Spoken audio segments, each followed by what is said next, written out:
Welcome to Gagajoy's kitchen today. We're going to be sort of doing a few little retro things. We're going to start with a, I don't know if you're old enough or if you can remember it real well. When Richard Nixon was in power as president, there was a little scandal called Watergate. And out of Watergate came a dessert. It was called Watergate salad. And you made it with green jello, and pistachios, plus other things with it. Well, today I'm just going to be doing an orange salad off of that, and which we love. It's still but this is a 70s, 80s salad. And you start off with what else? A big container of whipping topping.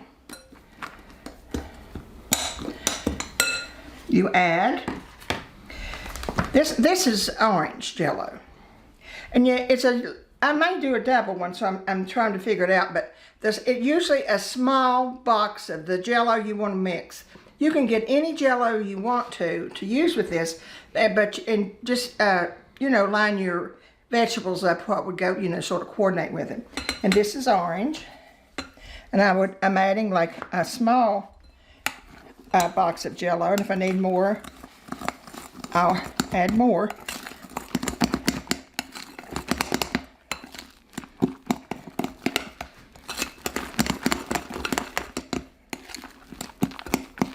And I am going to need more.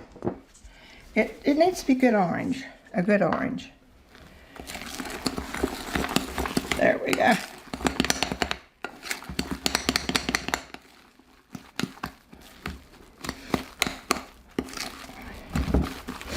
Okay, and a little tiny of I think this one is 8 ounces of drained pineapple.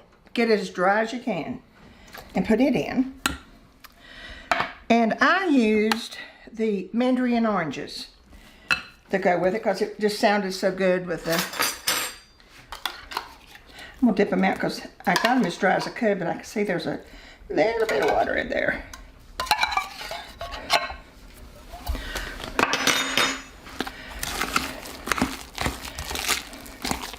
See how pretty it's getting?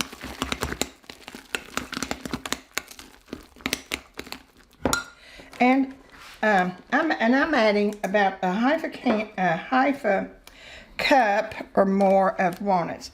I don't like a whole lot of walnuts, but you'll know how many you like, and you can add them in that way. I'm using English walnuts. They look so pretty in here. I think probably the pecans would look okay, but and taste good. But right now I'm just using the English ones. And I'm doing it with my fingers. That way you don't get the dust. When you chop up nuts, you just seem like the whole bottom of your container is dust. So sometimes I just do it like this so I don't have a dusty bottom of the container. Let's see if that looks enough.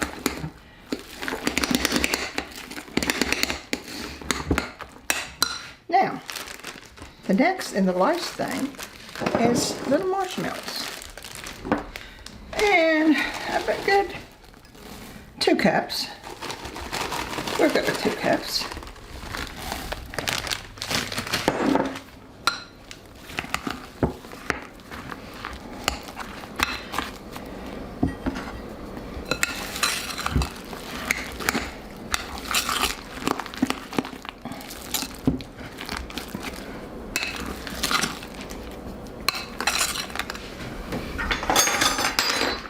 Make it pretty. I started with the dessert first because I wanted to put it in the refrigerator, and then I'm going to make the salad, and then we're going to do our spaghetti and spinach. And if you got little pretty dishes, this would look so pretty in little pretty dishes. But if not, just use little glaze things, and you'll be good. Okay, now I'll set this in the refrigerator.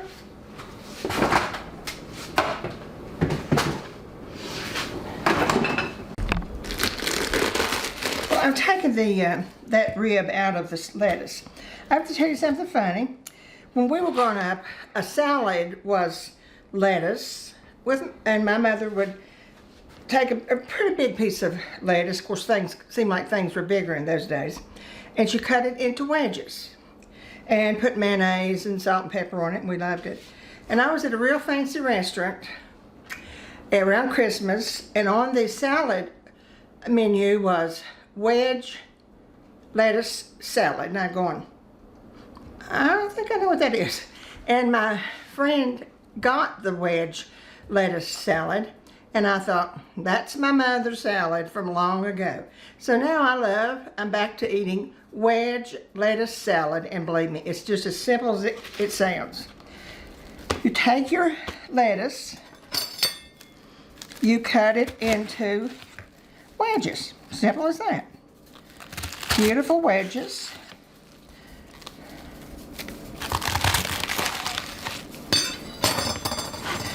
Now, you take about 1/4 of a cup of mayonnaise, and I added about a teaspoon of olive oil and a teaspoon of vinegar, just to sort of make the mayonnaise, you know, a little bit more spreadable. Use the mayonnaise you want to.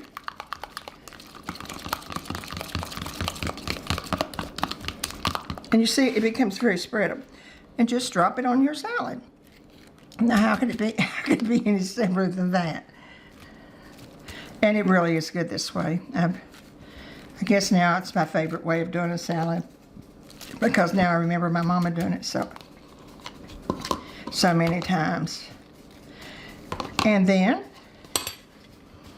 on top of that, you put your little dill. Nothing any better than dill on a lettuce and mayonnaise wedge salad.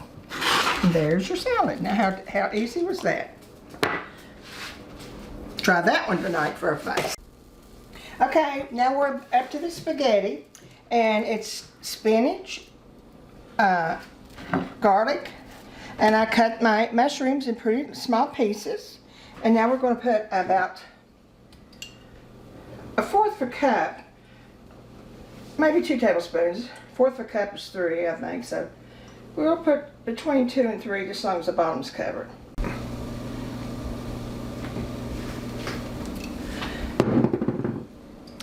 Okay, and first I'm going to put my mushrooms, because we like them sort of fried and dried. And because my water's boiling, I will now put my mashed spaghetti.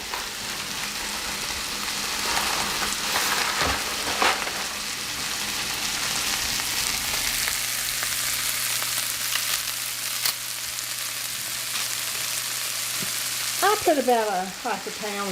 If you're making a great big pot, you could put the whole pound, but I do use about 1/2 pound. If several people are going to be here, I'll go ahead and use the whole.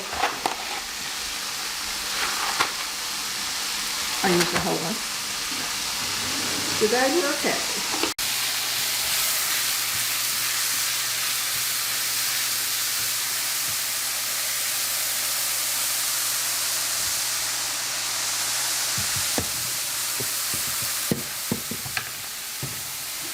Let's put the salt in the spaghetti, and plenty of salt in the mushrooms. And when they start to dry out a little bit, that's when I'll put the garlic in. This seems like such a simple dish, but honestly, it's really a delicious dish. It don't seem like it all goes together, but it sure does. And it's so quick.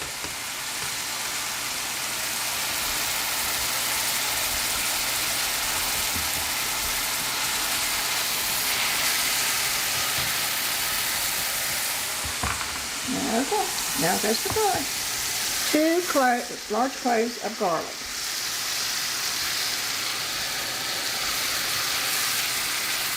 That's when it starts to smell good, when the garlic and the mushrooms and the olive oil kick in.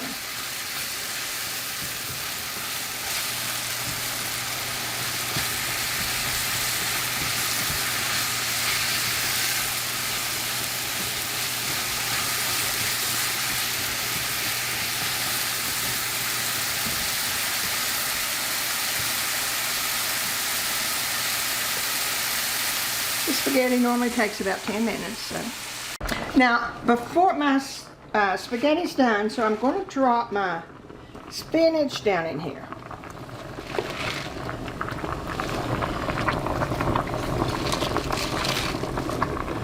And that's all it takes. And I'm going to drain this spaghetti and the spinach together, and we're on the money. Okay.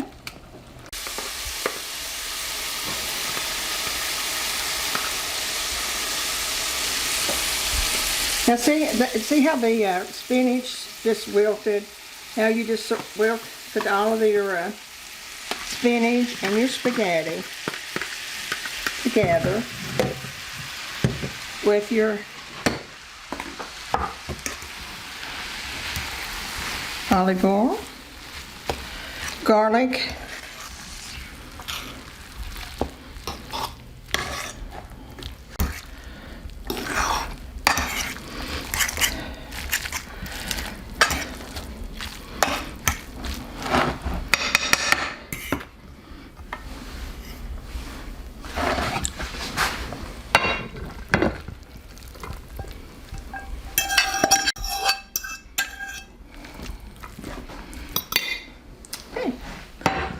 I have to tell you that this whole meal was less than a half an hour. So if you come home and just want something really good, your new wedge salad, and just a little dessert, this would be a good day to do it. Well, it's been a good day. I hope you enjoyed this, because we're going to enjoy it now. Oh, and one more thing, remember the joy, and I'll see you soon.